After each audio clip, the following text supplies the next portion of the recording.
우리 옆에 분 한번 인사하겠습니다. 반갑습니다. 잘 오셨습니다.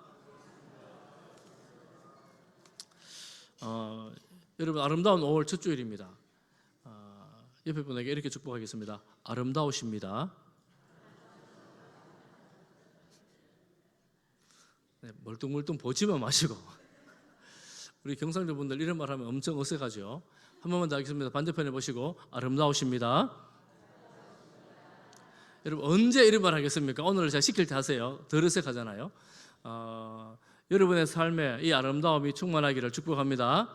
이렇게 축복하겠습니다. 여러분들에게, 집사님에게, 권사님에게 주님의 아름다우심이 가득하기를 축복합니다. 아니, 저보고 하지 말고 서로 보고 하시라고. 서로. 다시 한 번 더 하겠습니다.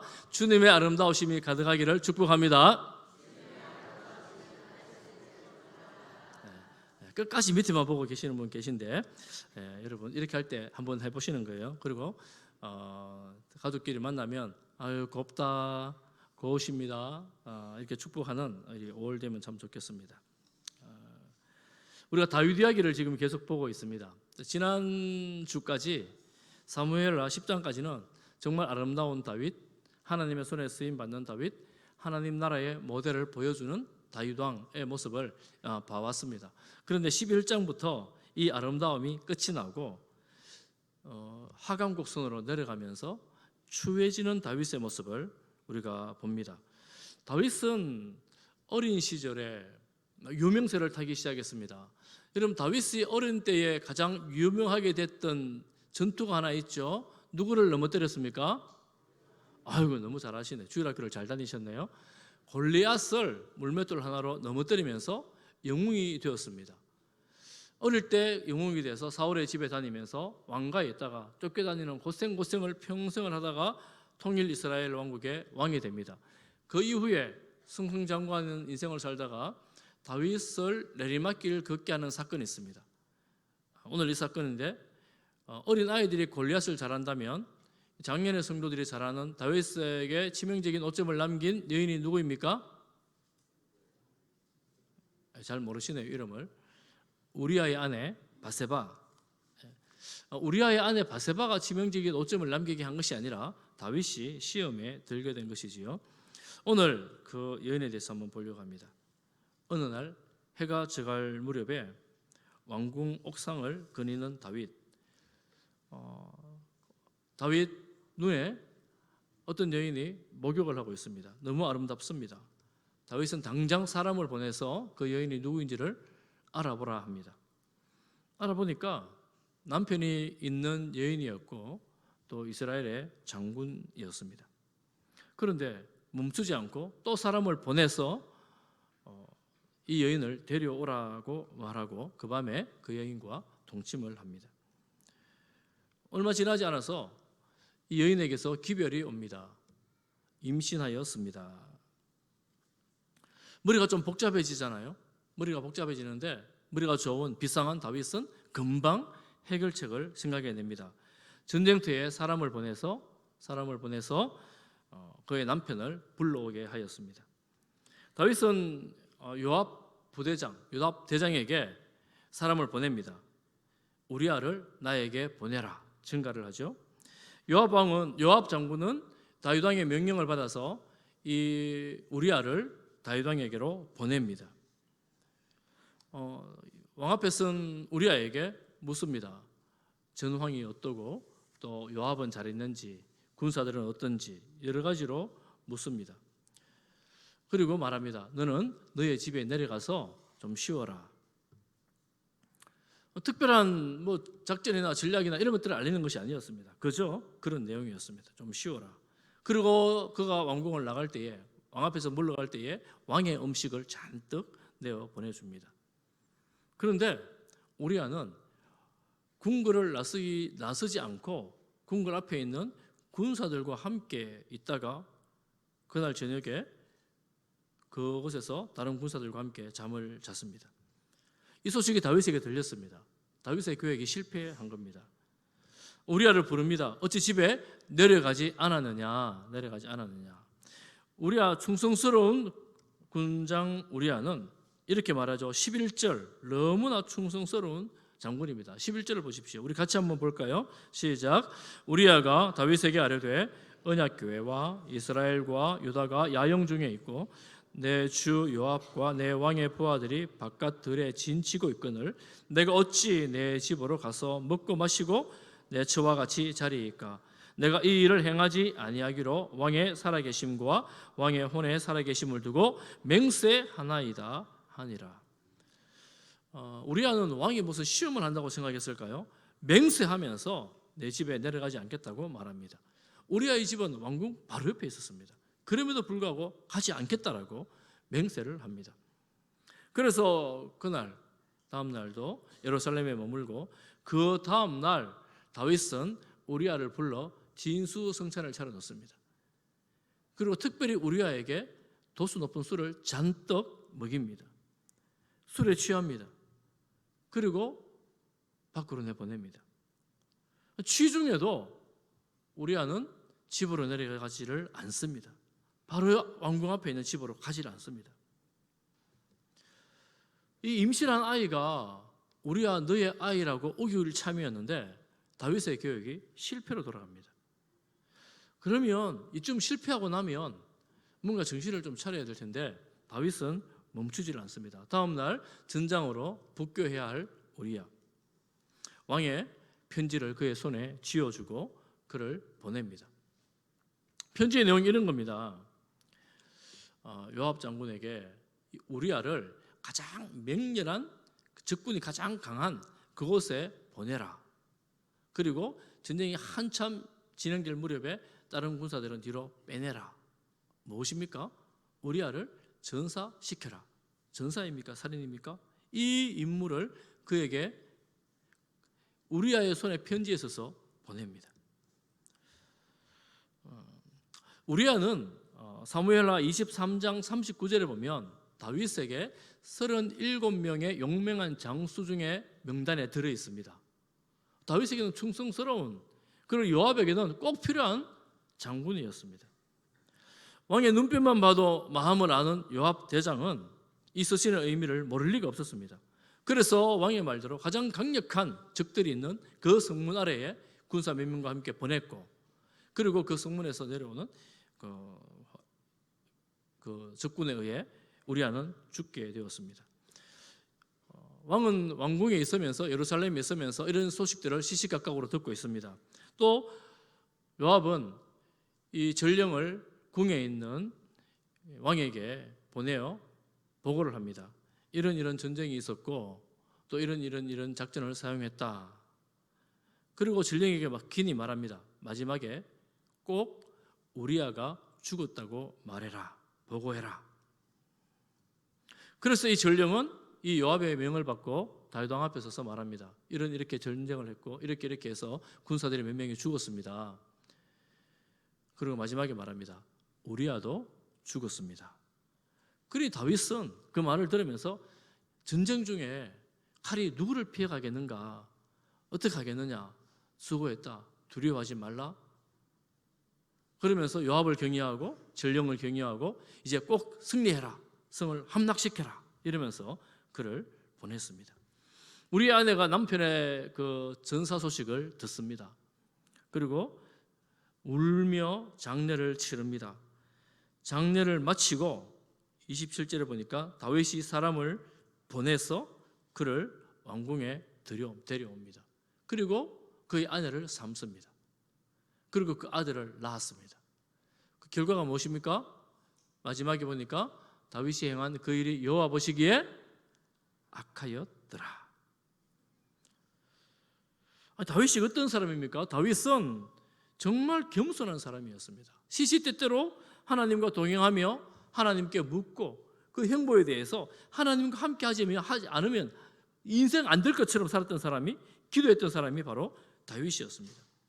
전쟁터에 나가면 맨 앞장서서 나를 따르라고 칼을 지켜들고 그들의 힘을 북돋웠던 장군이 바로 다윗이었습니다. 그런데 그런 다윗이 이 사건을 통해서 하나님과 온 이스라엘 앞에서 속절없이 무너지고 말았습니다. 천하의 다윗, 예수 그리스도 메시아의 예표가 되었던 다윗입니다. 이스라엘의 열왕들의 모델이 되었던 다윗 왕이었습니다. 다윗 왕의 기준이었어요. 선하고 악한 왕의 기준이었습니다. 그런 다윗이 이렇게 살아도 되는 건가? 우리가 다윗하면 여러분 성도들 가운데 신실하신 분들이 자기 아들 혹은 자기 자녀들의 이름을 지을 때 다윗이라는 이름을 지은 성도들이 얼마나 많이 있습니까? 외국에도 보면 신실한 성도들이 이 다윗이라는 이름, 데이비드라는 이름으로 지은 사람들이 얼마나 많이 있습니까? 그런 다윗입니다.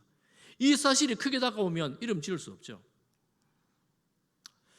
다윗이 이랬으니까 야, 어떻게 다윗이 이럴 수가 있냐? 이렇게 볼 수가 있고, 야, 다윗도 이랬으니까 우리도 조심해야겠다. 이렇게 생각할 수도 있죠. 그래서 오늘 우리가 이 다윗의 범죄 현장을 보면서, 악한 범죄 현장을 보면서 우리는 어떻게 살아가고 있는지, 우리는 어떤지를 한번 보려고 합니다. 그날, 이런 일이 시작된 그날, 아이를 낳았으니까 한 1년여 기간의 일들을 11장 한 장으로 기록을 하고 있는데, 아이를 낳게 된 그날, 여인을 바라본 그날, 다윗은 보통의 다윗이 아니었습니다. 1절과 2절을 보면 전쟁이 일어났어요. 전쟁이 일어나면 다윗은 항상 전장에 있었습니다. 그런데 이제는 다윗이 전쟁터에도 나가지 않아도 될 만큼 국력이 신장이 되었고 국정이 안정이 되었고 믿을 수 있는 장군들이 주변에 많았습니다. 좀 전에 말했지만 눈빛만 보면 알 수 있는 요압이 항상 다윗 곁에서 다윗을 돕고 있었습니다. 그러니 이제는 다윗이 전쟁터에 나가지 않아도 맡겨놓고 신임할 수 있는 그런 평화의 상태가 되었습니다. 그런데 다윗이 2절을 보니까 2절 여러분 한번 보세요. 다윗이 저녁 때에 그의 침상에서 일어납니다. 저녁 때에 침상에 들어가야 되는데 이제 아마 해가 저갈 무렵이겠죠. 침상에서 일어납니다. 그 말은 낮 동안에 잠을 잤다는 이야기죠. 몸이 아팠을까요? 그런 것 같지는 않습니다. 옥상을 거닐고 있습니다. 그 전날 밤에 무슨 일을 했을까요? 그 밤에 잠을 못 잤겠죠. 왜 못 잤겠습니까? 알 수 없습니다. 인터넷도 없고 핸드폰도 없고 텔레비전도 없는데 어쨌든 그 전날 밤새 잠을 안 잤던 것 같아요. 그래서 낮 동안 내내 잠을 자다가 저녁 무렵에, 해질 무렵에 일어난 겁니다. 무슨 일을 했는지는 알 수 없지만 다윗이 평소에 하나님 앞에서 성실하게 그리고 하나님의 지혜로 또 열정적으로 하나님을 섬겼던 다윗의 모습은 온데간데가 없습니다. 용명을 떨쳤던 전장터에 다윗은 없습니다. 어쩌면 게으름이 그를 둘러싸고 있습니다. 여러분, 죄는 이런 때에 틈타기 시작합니다. 어두운 밤은 죄가 틈타기 쉬운 때입니다. 게으름은 죄의 문을 열어주는 기회가 됩니다. 바쁠 때는 느끼지 못하고 느낄 수도 없었던 깊은 부정적인 욕망의 사슬이 게으른 때에 풀려납니다. 사단은 그 기회를 놓치지 않습니다. 사단은 너무나 잘 알고 있습니다. 욕망에 사로잡히는 그 순간 그 자리를 피해야 합니다. 특별히 부정적인 그릇된 성적인 욕망이 그를 찾아올 때 피해야 합니다. 여러분 잘 아시죠? 요셉은 그 주인의 아내가 그를 유혹할 때 어떻게 합니까? 탈출하듯 피합니다. 창세기 39장 9절에 보면 이 집에는 나보다 큰 이가 없으며 주인이 아무것도 내게 금하지 아니하였어도 금한 것은 당신뿐이니 당신은 그의 아내임이라. 그런즉 내가 어찌 이 큰 악을 행하여 하나님 앞에 죄를 지으리이까. 39장 10절을 보십시오. 같이 한번 볼까요? 시작. 여인이 날마다 요셉에게 청하였으나 요셉이 듣지 아니하여 동심하지 아니할 뿐더러 함께 있지도 아니하니라. 집에 종인데, 요셉이 종이에요. 종인데 여주인을 피해 다니는 거예요. 피하는 겁니다. 왜냐? 날마다 유혹하니까. 날마다 유혹하니까. 여러분, 이런 유혹은 피해야 합니다. 내가 믿음이 얼마나 좋은지 시험해 보겠다. 스스로 시험을 자처하는 행위입니다. 피해야 돼요.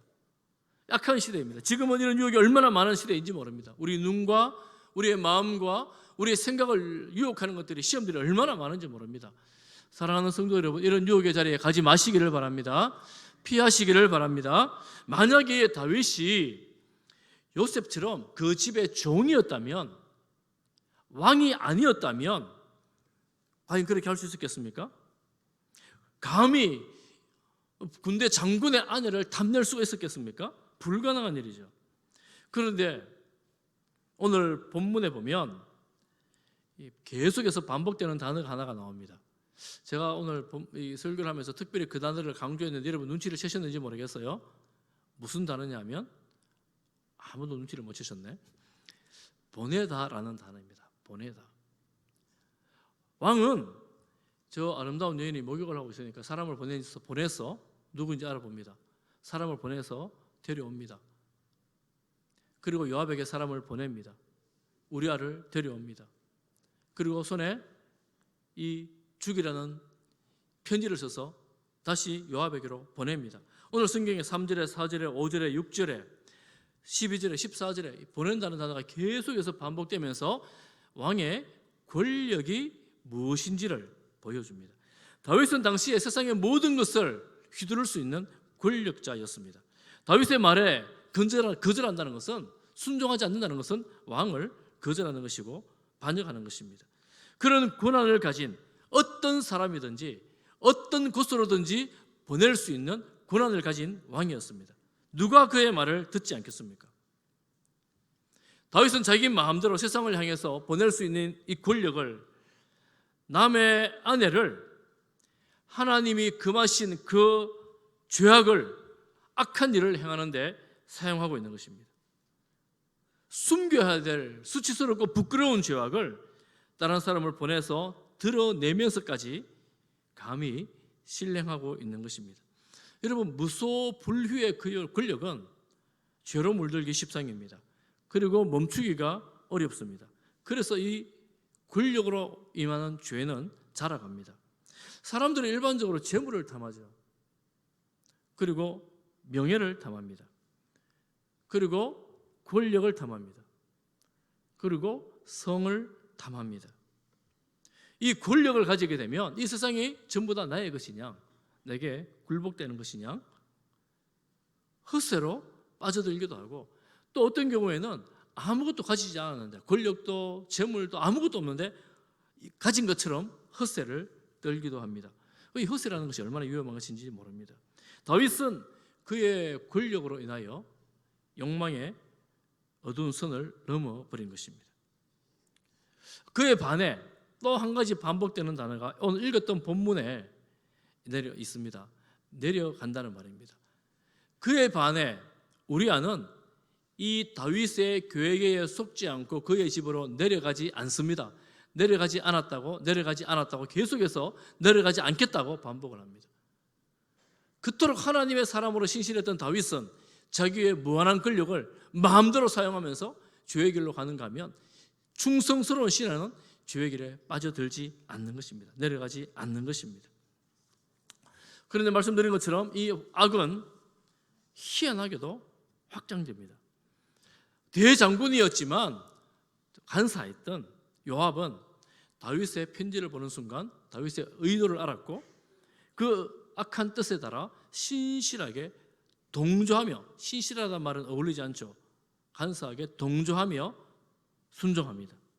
만약 요압 장군이 다윗의 이 명령이 그릇된 것이라는 것을 알았다면, 아니 몰라서도 이 우리야, 충성된, 그에게는 꼭 필요했던 용맹한 장군 우리야를 이유도 모른 채 적에게 죽이라고 하는 명령을 질문 한 번 없이, 그리고 한 번 말 한마디 없이 순종하는 것이 과연 합당한 것인가? 이런 충신을 죽이라는 명령을 그저 받는 것이 합당한 것인가? 아마 과거의 요압 같으면 한번 물었을 거예요. 꼭 필요한 신하입니다. 혹시 무슨 일이라도 있습니까? 그는 저에게 충신입니다. 꼭 있어야 합니다. 마침 우리아의 이름의 뜻이 뭐냐면 여호와는 나의 빛이라는 뜻입니다. 여호와는 나의 빛. 헷 족속입니다. 헷 족속. 이스라엘 사람이 아니에요. 헷 족속으로서 용병으로 다윗의 군사가 됐고 다윗의 장군이 돼서 그 이방인을 맞서 싸우는 용맹한 장군이었습니다. 그런데 그런 신실하고 용맹한 장군을 죽이라고 명령하고 간사한 요압은 그의 명령에 동조하여 악을 실행하게 되어 완성하게 되는 것입니다. 여러분, 참 희한한 것은 악은 우리가 대충 보면 즉 악한 일이라는 것을 직감 혹은 감을 잡을 수 있습니다. 그럴 때가 많습니다. 그런데 그 악한 일이라고 하지 말아야 된다는 것을 모르지 않는 경우가 대부분입니다. 알고 있다는 거죠. 이거는 이 정도는 하면 안 되겠다라는 것을 알고 있는 거죠. 그런데 희한하게도 악한 일에는 동조 세력이 붙습니다. 혼자 하면 힘이 없는데 한 사람이 동조하고 두 사람이 동조하면서 악이 커지고 결국은 악은 실행되기가 마련입니다. 그래서 우리아는 다윗의 악한 계획에 의해 또한 요압에 의해 실행되고 말았습니다. 오늘날 역시도 사실은 여러분 주변의 뉴스를 보면 말도 안 되는 거짓 악한 일들이 여러 사람의 공모에 의해서 실행되는 현장들을 보지요. 여러분, 세상이 그런 것 같습니다. 악이 그렇게 득세하는 그런 시대입니다. 이때 여러분 본문을 자세히 살펴보면 다윗에게는 하나님이 없었습니다. 시편을 보면 다윗은 하나님을 향한 찬양, 간절한 기도, 사랑, 감사가 수도 없이 쏟아집니다. 다윗은 일이 있을 때마다 또 기쁠 때마다 슬플 때마다 늘 하나님을 찾았습니다. 그런 사람이었어요, 다윗이. 그런데 이런 평화의 때에 내가 직접 전쟁터에 나가지도 않아도 전쟁이 이길 거라고 확신할 수 있는 그런 시대에 나라가 이렇게 평안할 때에 심지어 낮에 낮잠을 자도 괜찮을 만큼 안정될 때에 다윗이 하나님께 감사하고 하나님을 찬양하고 하나님 앞에 정말 나가서 기쁨으로 자신을 드려야 될 그때에 다윗은 하나님을 기억하지 못했습니다. 하나님을 잊은 것이에요. 좀 정리를 해보면 여러분, 세상이 평화롭다 보니 굳이 전쟁에 나가지 않아도 되었습니다. 여롭게 있다 보니 게을르게 살아도 별 문제가 없습니다. 저녁에 일어나서 왕궁 옥상을 여행하다가 여인을 발견하고 고난이 있다 보니 그 여인을 데려와 품에 품어도 어느 누구도 아무 말을 하지 않습니다. 군인들을 이리저리 보낼 수 있는 권력이 있으니 또한 전장에서 죽여도 어느 누구도 그에게 뭐라고 말하지 않습니다. 여러분, 이런 때가 평화의 때입니까?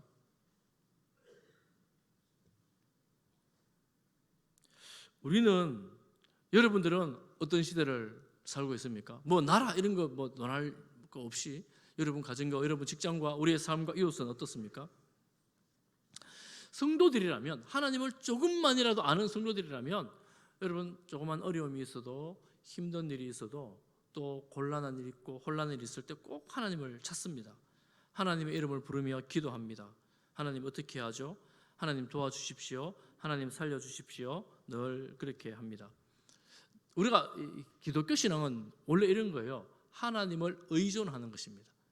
기독교 신앙의 가장 중요한 한 부분은 하나님을 의존하고 하나님을 섬기는 것입니다. 하나님으로부터 독립선언하지 않는 것입니다. 그런데 사람들이 흔히 하나님으로부터 독립선언할 때가 있습니다. 언제 그럽니까? 평화의 때. 하나님이 도와주지 않아도 간절히 기도할 이유도 별로 없어지고 그래도 살만할 때, 그저 함께 어울리는 사람들 좀 제법 좀 주변에 있고 또 세상에 재밌는 것 이런 것 저런 거 좀 누릴 형편이 되고 그리고 여유도 좀 생겨나고 낮에 잠을 자고 밤에 일어나도 뭐 입댈 만한 사람들 없고 아무런 방해하는 사람이 없어지는 때, 이런 때가 찾아올 때가 있는 것 같아요. 언제 찾아옵니까?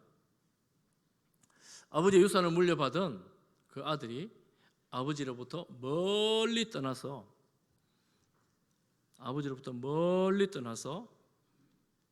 돈을 물 쓰듯 쓰면서도 남아있는 장고를 보면서 몰려드는 친구들과 함께 유흥을 즐기고 허랑방탕하고 살아가도 문제가 없어요. 사오던 게 많이 있으니까. 그때까지는 괜찮습니다. 친구들을 만나면 좋아하죠. 사람들을 만나면 좋아하죠. 늦게 일어나서 저녁을 즐기면서 밤을 즐기면서 세상에 살아가는 거죠. 그렇게 해도 어느 누구도 아무 말도 하지 않습니다. 오히려 잘한다고 칭찬을 하죠. 그 옆에서 그의 삶을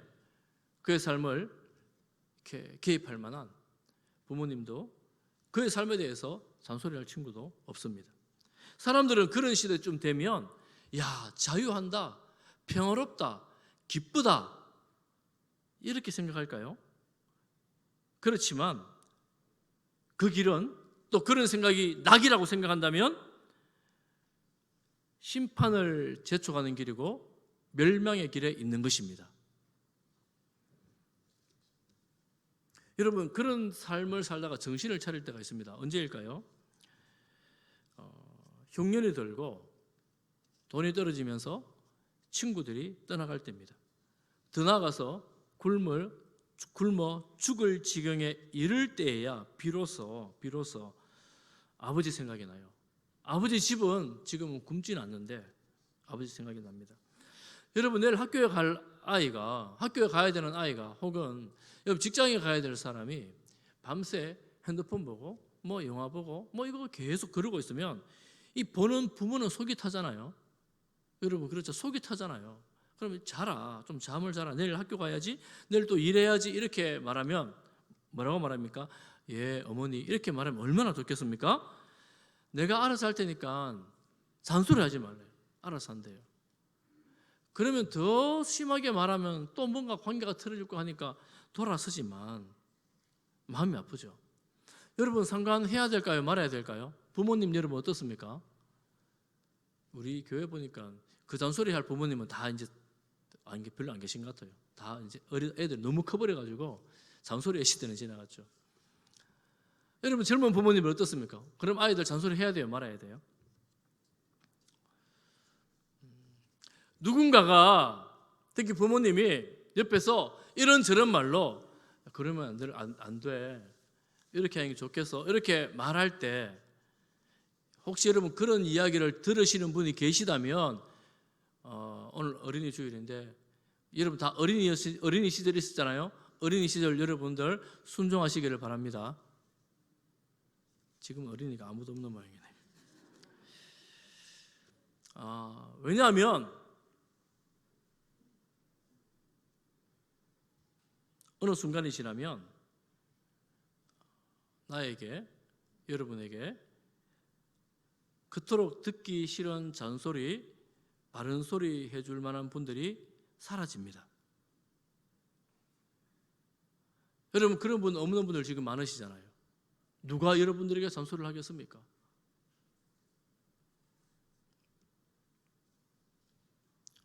제가 사역을 하면서 장애를 참 많이 치러 보았는데 그런 말씀을 늘 하셔요.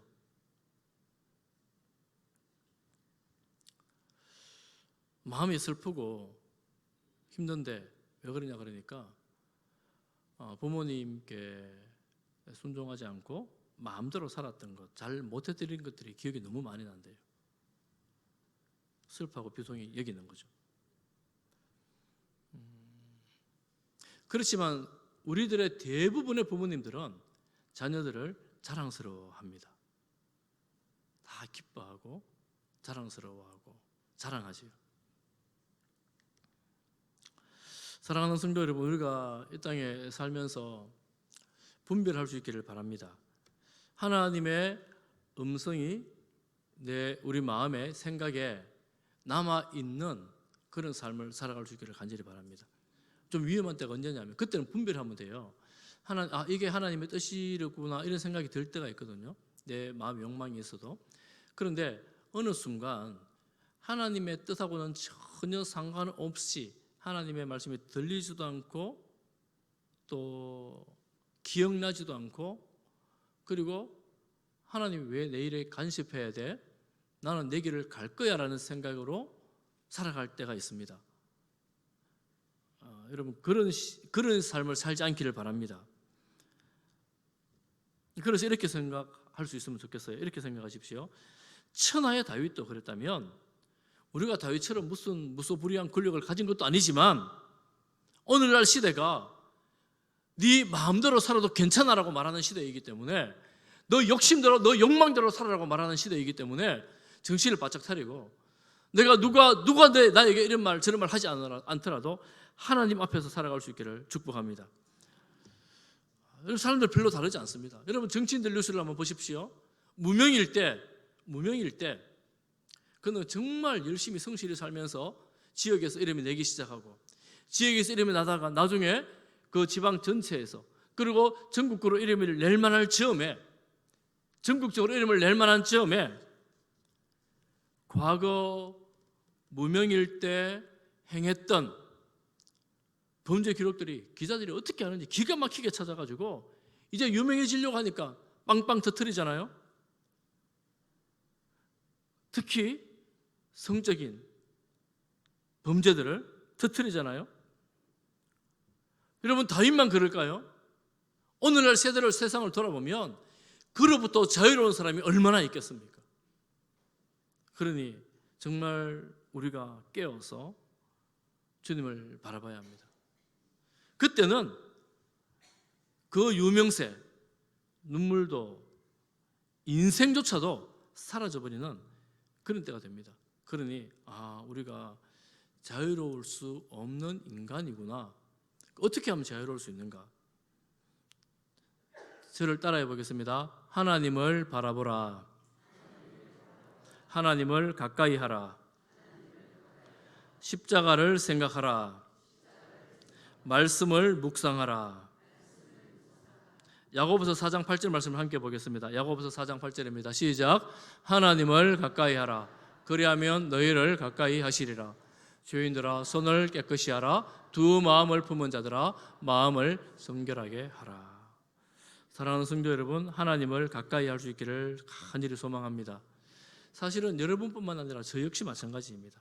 저 역시 마찬가지. 우리 모두가 다 하나님을 가까이 함으로 하나님 말씀 앞에서 하나님과 함께 주님과 함께 동행하는 그런 성도들이 되기를 축복합니다. 여러분 최소한 하루에 10분, 20분만이라도 말씀을 묵상하십시오. 하나님의 이름을 부르십시오. 그래서 여러분 이거 이러면 안 되지라는 그런 삶 속에 있다면 떠나십시오. 돌이켜 주님을 바라보시기를 바랍니다. 다윗은 하나님을 목자로 모시고 살 때 푸른 초장 쉴만한 물가 그리고 사망이 엄청난 골짜기를 갈 때조차도 주님과 함께 하심으로 보호하심을 입었습니다. 내가 이것 안 하면 망할 것 같지만 여러분 죄로부터 벗어나는 것이 사는 길이고 죄 안에서 떠나는 것이 사는 길이고 생명의 길입니다. 그럼 우리가 주님을 바라보고 말씀 안에서 말씀 묵상하면서 주님 이끄시는 그 삶을 살아갈 때 여러분 가정이 평안하고 여러분이 하는 일이 평안하고 기쁨과 감사가 여러분 삶에 함께 따라갈 것입니다. 그런 삶을 살아가는 우리 성도들 되시기를 주님의 이름으로 축복합니다.